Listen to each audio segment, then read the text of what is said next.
we're back for chapter 7 of Third Grade Angels by Jerry Spinelli. All right, you guys ready for the read aloud song? Yep. Mm-hmm. Everybody say read aloud. Read aloud. Say read aloud. Read aloud. Say R-E-A-D aloud. R-E-A-D. Everybody say read aloud. Read aloud. Say read aloud. Read aloud. Say riggedy riggedy read aloud. Riggedy riggedy read aloud. All right, so what we just finished in chapter 6 is we found out that Suds, George, aka Suds, likes to be what?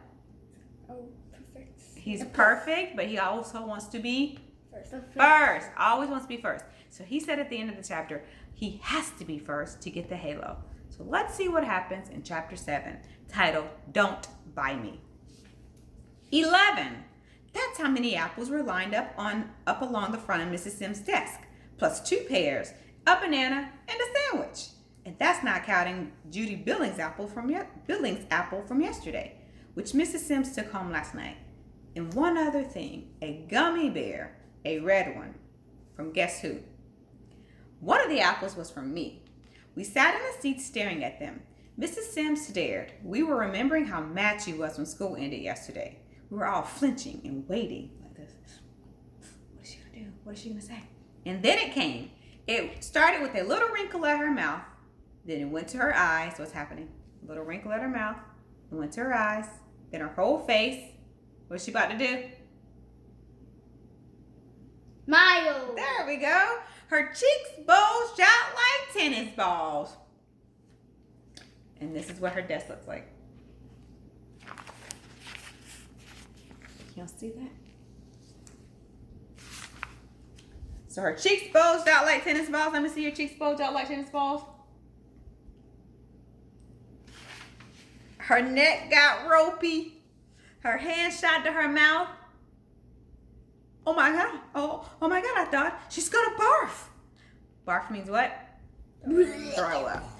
Wow, thanks for the sound effects. I inched back in my seat. Sure enough, something exploded from her, but it wasn't barf. Whatever it wasn't just a mouth thing. It was a full body thing. She bent over like she had a stomachache. She twirled away from us and wobbled to the front wall and stopped herself with her hand before crashing into it. When she turned back to us, she took her hand away. I didn't recognize her face. It was blotchy and lumpy and red. Tears were coming down her cheeks. It was scary. Somebody peeped. Is she crying? Somebody else peeped. She's sick. Joey Peterson gave a snort. She ain't crying, dummy. She ain't sick. She's laughing. He was right. She was laughing. I never knew a teacher could laugh so hard. Have you guys ever seen your teacher laugh so hard that she has tears? No. Oh my gosh. Woo. I've had some belly aching laughs at some of the things that some of my students have said. Maybe not tears, but I definitely was bent over. Those are the best kind of laughs where you just like, oh, I can't stop. I did yesterday. Yeah. Joey was chuckling to himself. The rest of us were a fishbowl of open mouths like this. Finally, she started to calm down. She took deep breaths. I looked around. A couple of kids were smiling, so I did too. But I was still afraid to laugh out loud. I had a feeling this might be a trick. She pulled a tissue from a box of Kleenex and she wiped her eyes and cheeks. She took a long, deep breath. She picked up the sandwich. It was plastic wrap. She stared at it. She held it out to us. Okay, she said. What is it? Billy Umberger spoke. Corned beef. Mrs. Sims nodded. It looked like she was ready to bust out again, but she took a deep breath. Whew. Okay, students, this has never happened before. I guess I wasn't ready for it. Sorry for losing my self-control there. Disgraceful example for my students. That's okay, Mrs. Sims. She turned to me and smiled because I was the one who said it. I kicked myself in the ankle. Thank you, George, she said. Go, Georgie, I heard Joey whisper. I want you to know, said Mrs. Sims. She put down the corned beef sandwich and stepped away from the desk so we could all see the lineup again. I want you to know how much I appreciate all this. She waved at it, but she still couldn't look at it. But I have to make something clear to you. Very clear.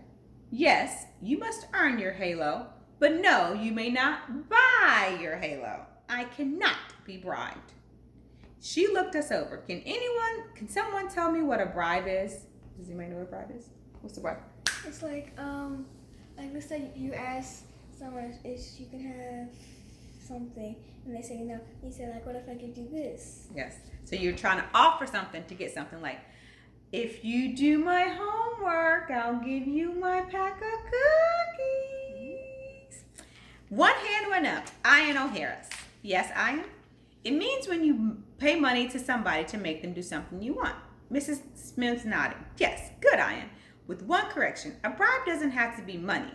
A bribe can be, and she waved at the desk, apples or pears or bananas or corned beef sandwiches. A couple of kids laughed at that. Or she picked up the candy, gummy bears. She studied it for a moment, then popped it into her mouth. Everyone laughed. Joey fist pumped. Yes! You can bring me an apple every day. You can bring me a banana split with cherries and hot fudge and whipped cream up to the ceiling. You can bring me, she threw out her arms, a new car. We laughed, but her voice got lower, slower. You cannot bribe your way to a halo. She gave us a waiting to sink in look.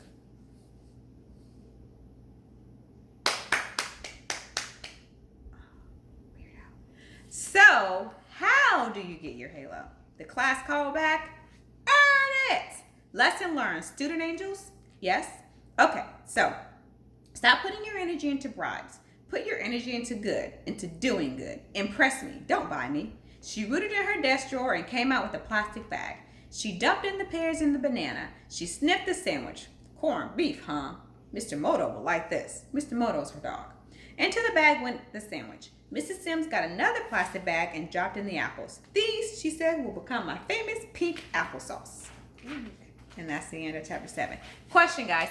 What could someone bribe you with to make you do something? What would be something that someone could say, I'll give you this, and then you'll do something. Not nothing crazy, but you'll do something for them. Money for money? Money for money. That doesn't make sense. Money for a book? So if somebody gives you money, you give them a book, or somebody gives you a book, you give them money. What about you? Maybe. For me, A dog. bribes are the little small things. I absolutely love brownies, homemade brownies, not those little Debbie cakes that are those little nasty things, or those little fudge. No. What's things called? That y'all eat in the morning. Those little bites, not those. Real homemade brownies.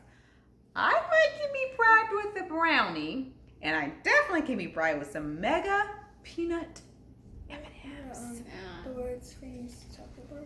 And world's famous chocolate bars, the ones that we sell at school, I could be bribed with that. Okay, guys, thank you so much for joining us. This was chapter 7. We're going to come right back to read chapter 8, and that is all we're going to read for today. We'll see ya in a little bit.